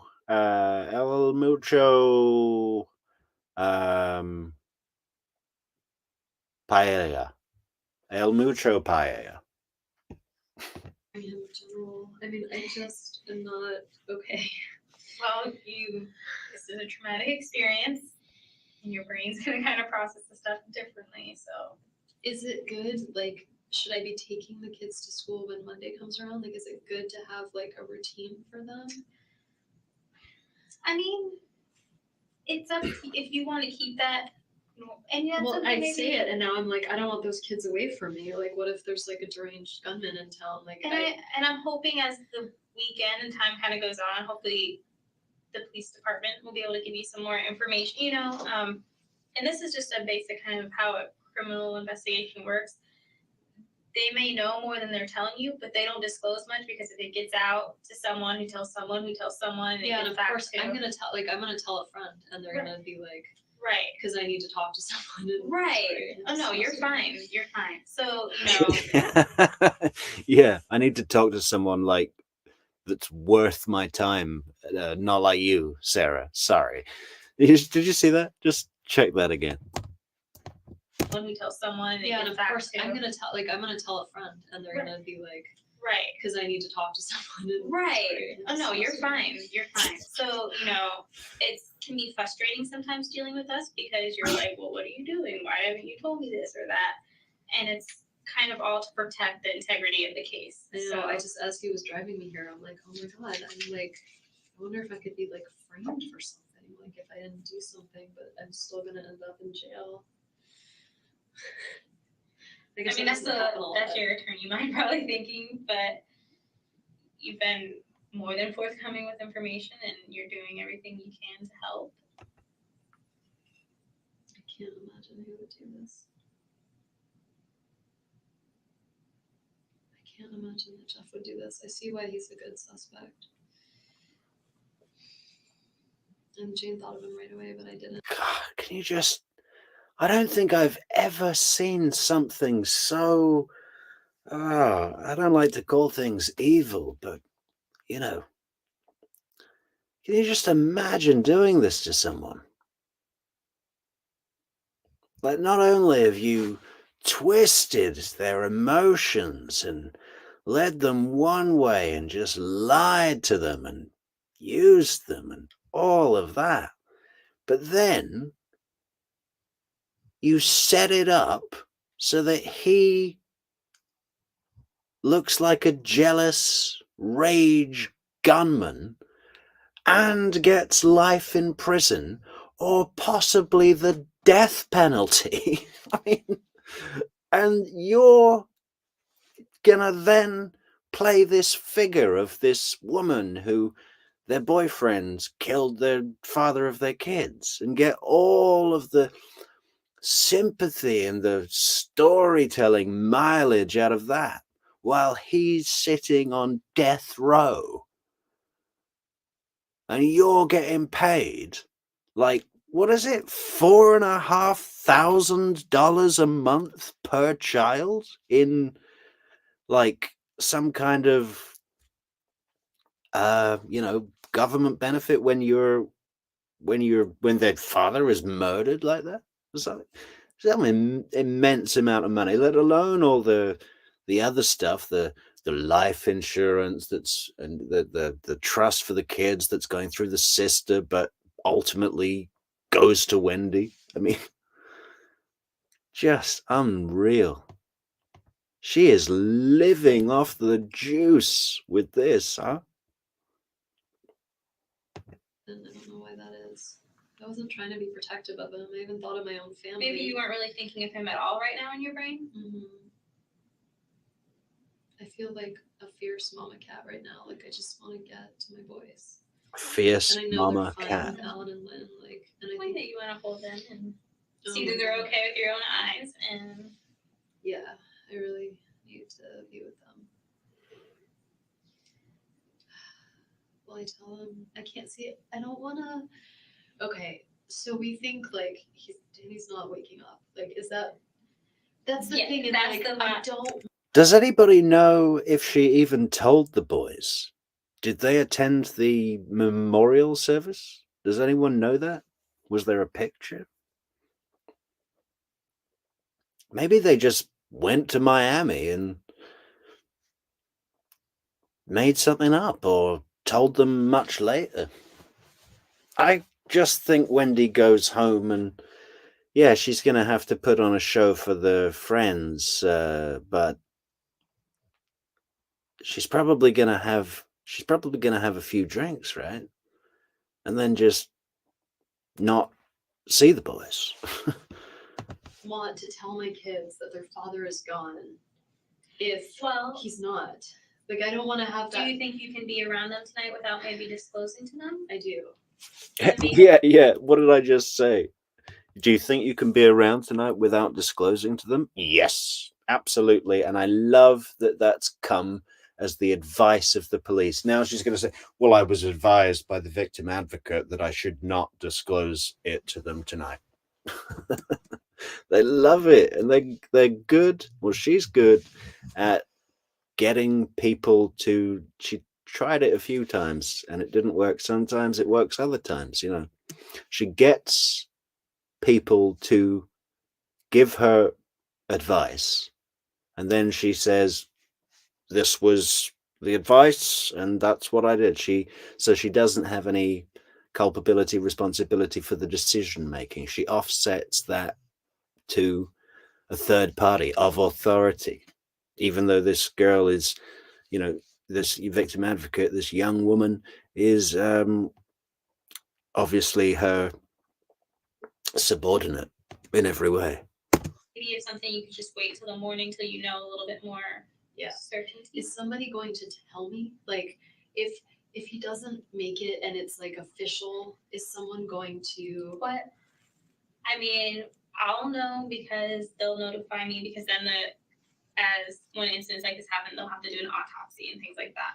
So I can ask the investigators to let me know when they get, because they'll have to notify the They're police. figuring this out, right? They'll figure out who did this. That will be their goal, and that they There figure it out. There are unsolved crimes, aren't there? I mean, there's always unsolved crimes, but I would say these guys that work here are really good.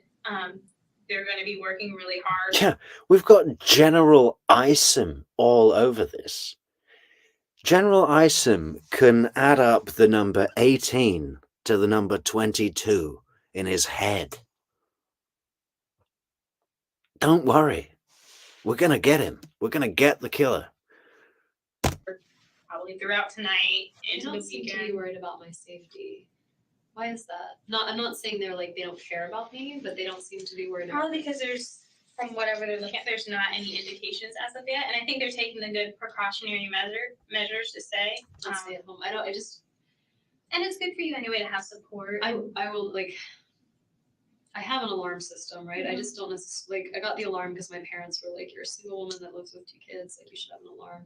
I just don't think they're that useful. Like I think by the time they call to be like, "Hey, was there?" I feel like it's always too late. Well, and I think it's good for you tonight to just stay somewhere, and if I'd rather anything, be with have them. support Yeah. and kind of a bit of a distraction. It would be nice just not to worry about like, I don't know. I'm just picturing like getting up and trying to like, the kids being like they're 3.5 and 5, right? Like they'll wanna eat ice cream or do whatever, and like I don't have the energy to like impose any restrictions right now. And then it's difficult time. They might not need those restrictions, and These poor kids.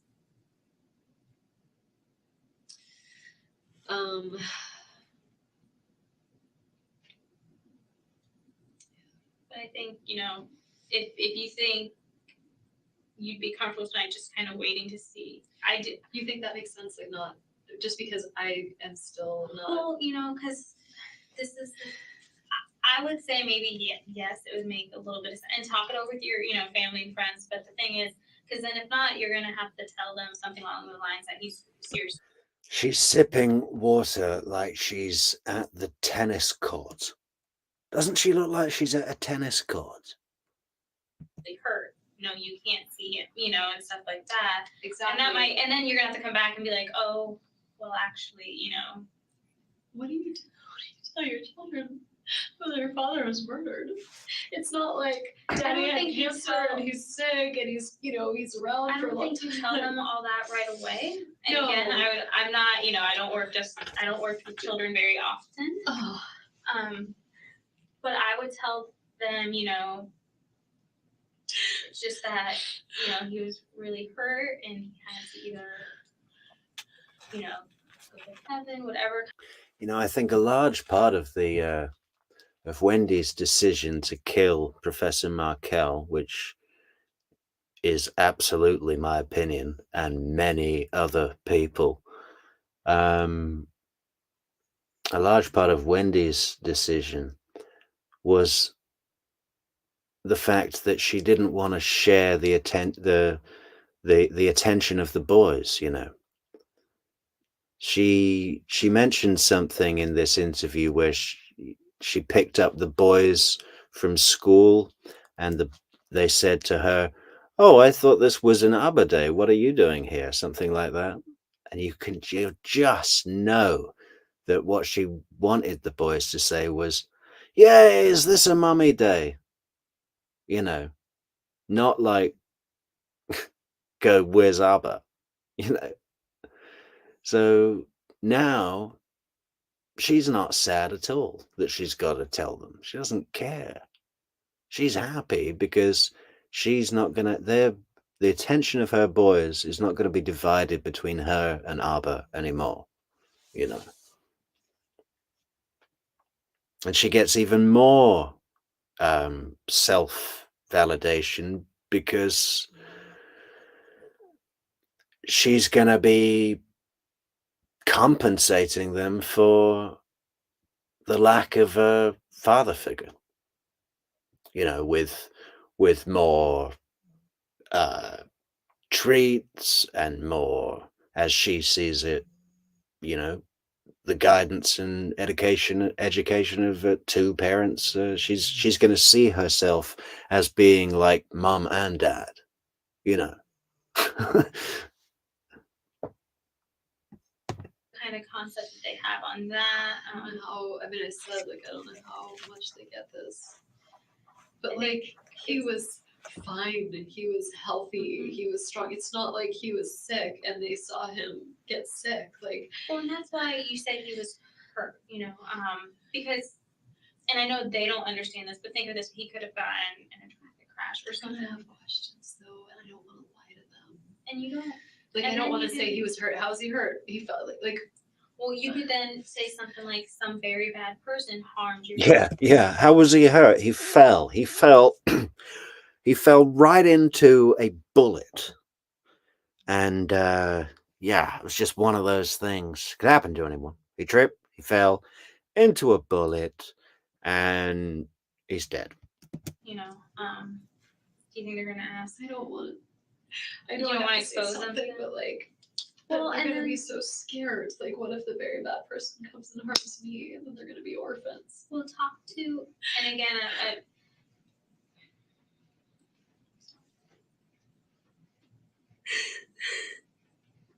take it one day at a time. Though we're kind of getting ahead of ourselves again. I know, but I'm just trying to figure out how do I go to the house and tell them, what's going on. When you were talking to your parents, you were very composed. Given What is she selling here? I don't really think she wants, I was thinking maybe she wants actual advice about how to approach a child with I just don't think it's important to her.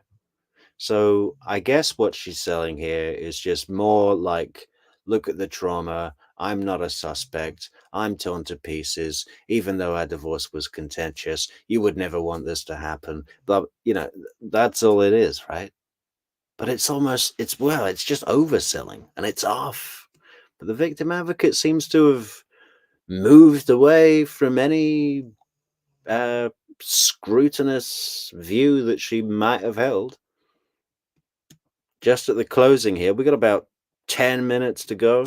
in the situation, I'm usually a really good advocate for other people, just not for myself. So yeah, I mean, I can like put on my big girl pants if I have to, but talking to my parents and talking to my kids. well, and then when you do talk to them,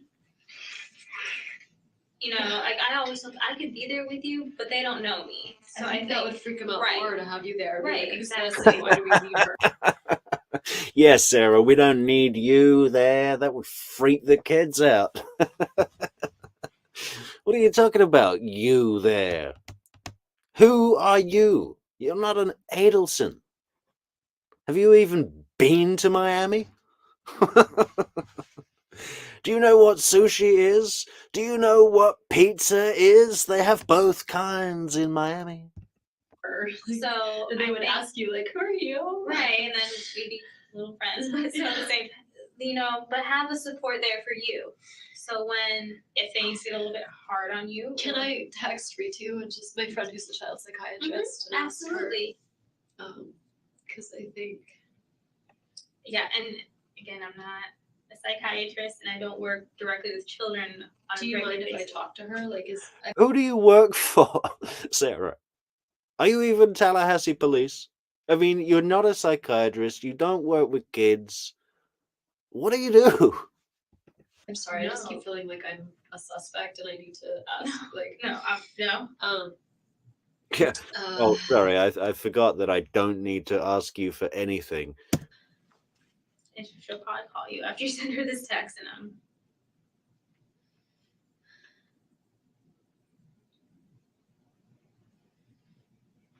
gonna run out of batteries soon.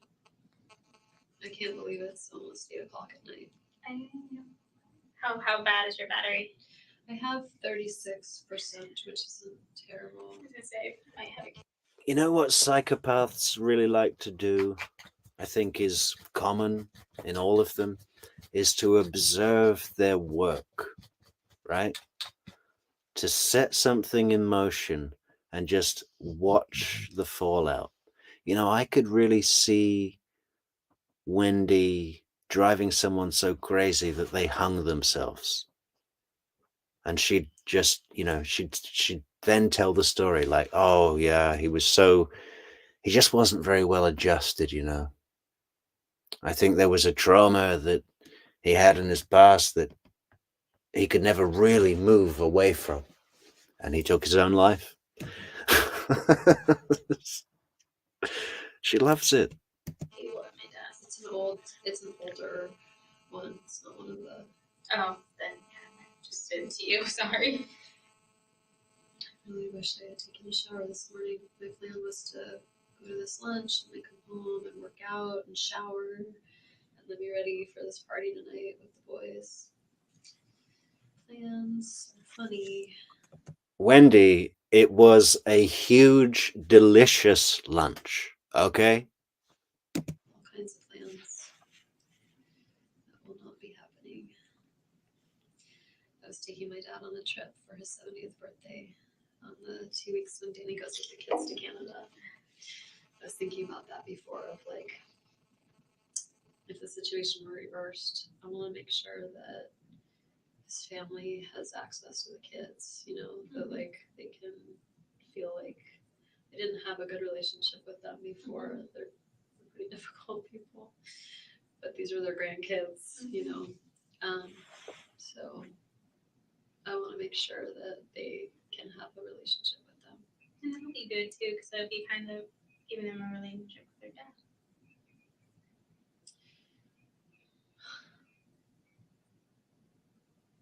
How did this happen?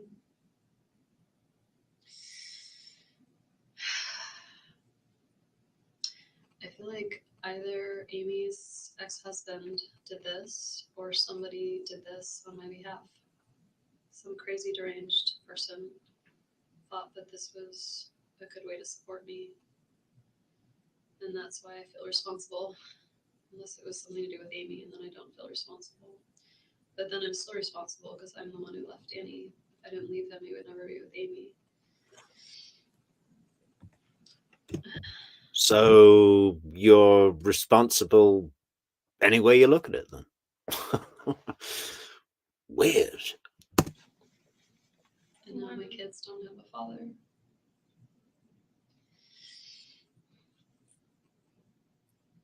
I can see why you'd have that logic of that blaming. Are you kidding, Wendi? Daniel Sachs probably on a plane from Massachusetts as we speak. He's going to be there. But and it's gonna take some time, but that's not the way to think.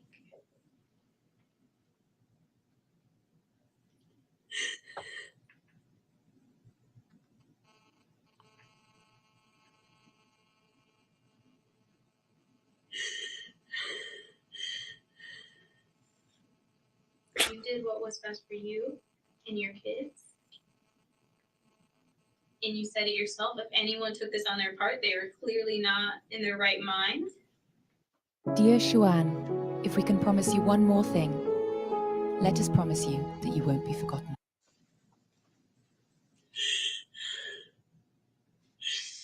I feel like by complaining about how difficult he was, like I inspired this lunacy. Okay.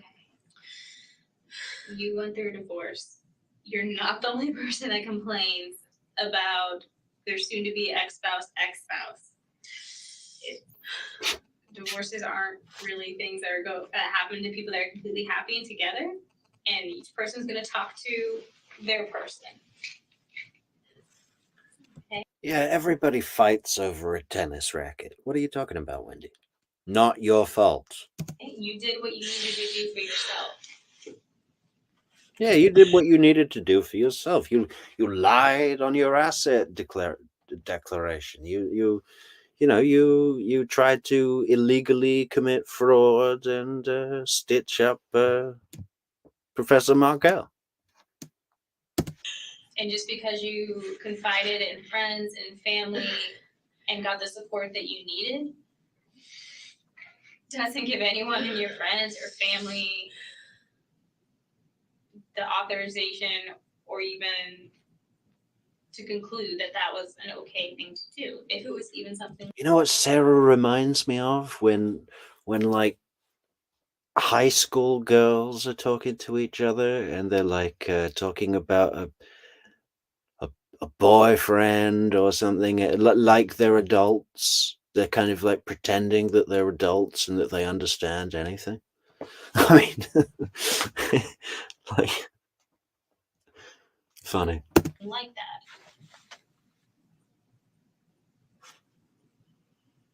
And you don't stay with someone for forever just in case something might happen.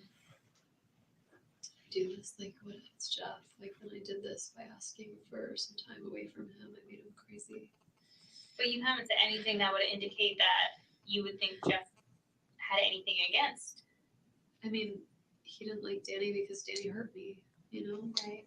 But what would make you think he'd go to this? Yeah, did I not get that part in earlier? He didn't like Danny because Danny hurt me. He listened to me whine about Dan for ages, and maybe that was it. She was just like, yeah, I talked to him 24 hours a day about this, and in the end he just couldn't take it anymore and thought, I'm gonna blow his head off. It's extreme. Nothing So- would make me think that. He's a very therapist. He's a social worker. Yeah. He felt for me. He was sad for me when I was sad. He would help me reason out things and figure out how to But even But even that, it's like we have a parenting coordinator, and Danny didn't like our last parenting coordinator, so he fired her. And so we've been without one for a while, and like it's just all been dragging on. But we had a meeting July 24th, so next week, with this potential parenting coordinator, and Jeff helped me. Like I didn't ask him to, but he wrote this on email of like, because I was like, yeah, the parenting coordinator asked if I have any issues, and I said I don't really, just like it's just hard, co-parenting, but I don't have any like things I'm mad at. and as a parenting coordinator, are they Their role is to help you basically. Oh, that's it? Thank you, mentor lawyer. Thank you for not removing your video. Wow, look at that. That's where it happened. God, that's right where it... I wonder what happened to the car. What happens when someone's shot in a car? Do they sell the car? Or do they crush it? Or what? Does anyone know what happened to his car? Come on, Rabbit, with the facts. What's this? Oh, that's where Dan Markel used to go to work. Well, this is mentor lawyer, isn't it? Walking around the campus. Yeah, like, share, leave a comment if you think that there should be a Dan Markel statue at Florida State University. We're gonna start a petition. Okay?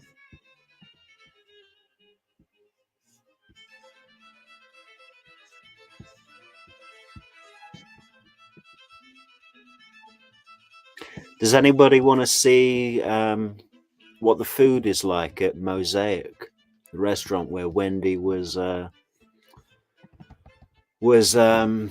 having lunch when General Isom burst into the restaurant to say, "You need to come with me," and then drove her without saying anything. Look at Mentor Lawyer walking around the campus. What are you doing, Mentor? Yeah. Let's have a little look at the menu for where are we? Stop and share. Present. Okay. Share screen. Yeah, here we go.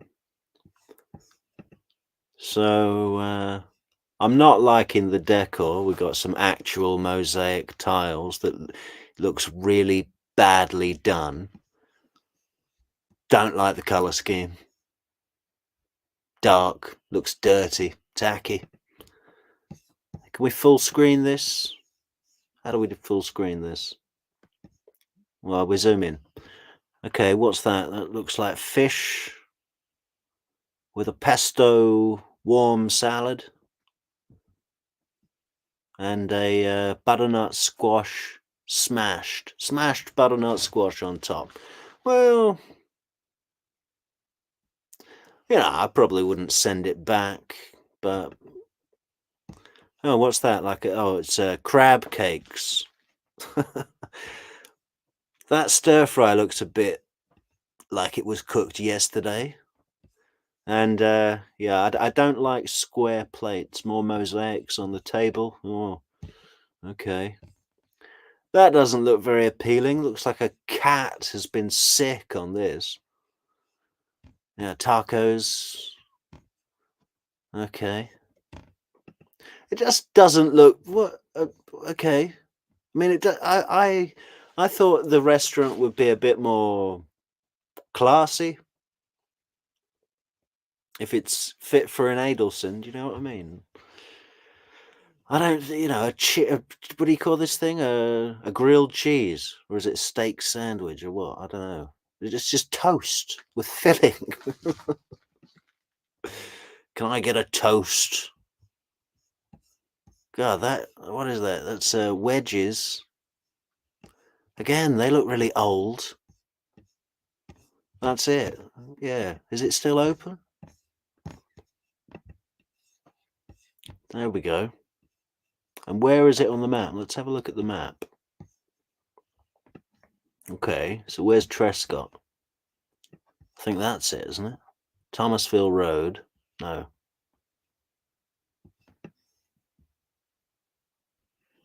Trescott Drive. Anyone? No? Is it way up here? Well, not that it matters. There's people doing that map thing all over the place. They've got the little car, you know, driving around. We don't need to see it again.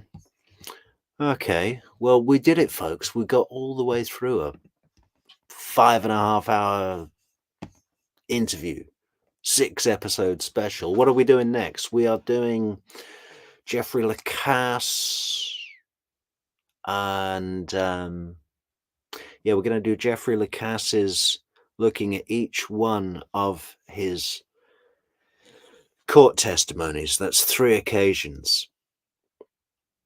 We're going to see the pattern, the differences, what kind of questions people ask. You know, there's 3 versions of the state. I think it's all Georgia Cappleman. I was watching a bit of Sarah Dugan question Catherine Magbanua in the second trial for Katie today, and we forget that she's pretty good too.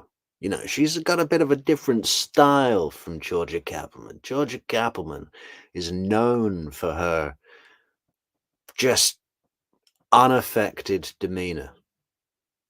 Barely gets rattled, looks almost bored most of the time. And I like that because it shows that she's not threatened. But Sarah Dugan, no fault to her, she's a bit more feisty. And Catherine Magbanua is quite feisty, so they clash a bit. And yeah, it's great. So maybe we'll have a look at that too. But Jeffrey Lacasse, we're going to look at each one of his trial testimonies and see the difference. Because on the last Charlie Adelson trial, he looked beat, he looked broken, he looked old, he looked thinner and so red and puffy, so sweaty. Liar. They lied to Tallahassee, and the people of Tallahassee were too stupid to see it. What else? Yeah, and then we're doing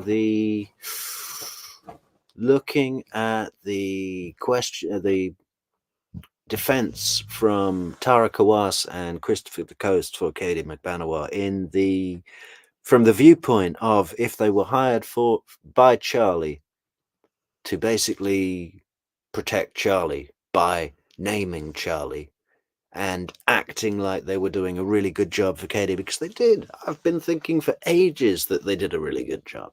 But lately I've been watching it again and again, and they seem to be stitching her up in places. So I just want to do a bit of a walk through, slow walk. What's Rabbit got to say before we go for the night? Georgia Kappelman is the daughter of a very talent-famous Florida State University football star. He played professional football at one point, so is a rock star. I believe you, Rabbit. I mean, she totally has this. I mean, she's incredible. Major Georgia Kappelman fanboy over here. Definitely, she's great. Yeah. So we should probably do an entire video about Georgia, but I think I might not do that as a live. I might do something a bit more creative for a look at Georgia. We gotta throw a load of stuff together for her, because there's just so much. There's so much content to break down. The way she speaks to the judges, the jury. Ladies and gentlemen, use your common sense. I love Charlie's impressions of her.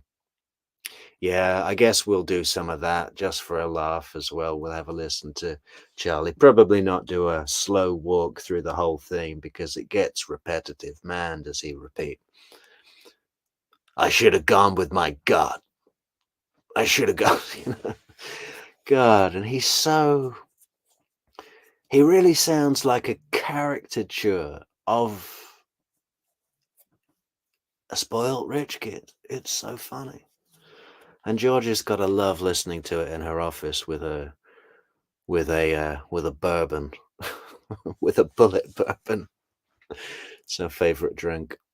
Okay, so yeah, be sure to subscribe to the channel. Everyone who's listening, we've got them rolling in. Just keep them coming, keep them coming, keep them coming. Like, share, leave a comment. Watch out for the potato head merchandise, the sock puppet merchandise. We got a shitload more t-shirts. I mean, a boatload more t-shirts coming out. Stay tuned. Be safe. Be dignified. Don't be an Adelson. Good night, all. And thank you, Rabbit. Thank you for the facts. Be sure to be back with more facts. Adios.